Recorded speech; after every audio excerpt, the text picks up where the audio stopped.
Ragnar's only fear, apparently, was that his sons would grow up to be more famous than he was. Who wants to be king? And in a sense, that fear was realized. What about you, Sigurd? Do you want to be king? Ivar the Boneless is one of the most famous Vikings of them all, and one of the most feared, despite being a cripple.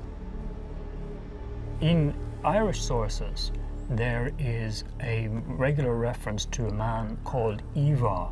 It seems to be the same name, Ivar, who would have lived in the same period. So we're talking about the middle of the 9th century and heading into the 860s and 870s. And he is a very significant figure in an Irish context, if he is indeed Ivar the Boneless. So, father wants to go to England. Why do you not want to go with him? Or are you afraid of being seasick? I'm not afraid of anything, brother. Not even me? Ivar. Mother. He was also part of the great heathen army that was active in England, and he seems to have gone back and forth across the Channel, attacking, capturing slaves in Scotland, for example. So he was definitely a real person.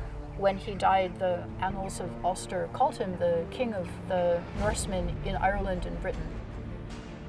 It has been argued that most of the later generations of Vikings who were active in Ireland and in large parts of Britain, later centuries, are descended from this one land. So when there is an Ivar the Boneless active in Britain, and there's an Ivar who is active in Ireland, probability is that we're dealing with the affairs of the same group of individuals. But we just don't know. We can't prove it at all.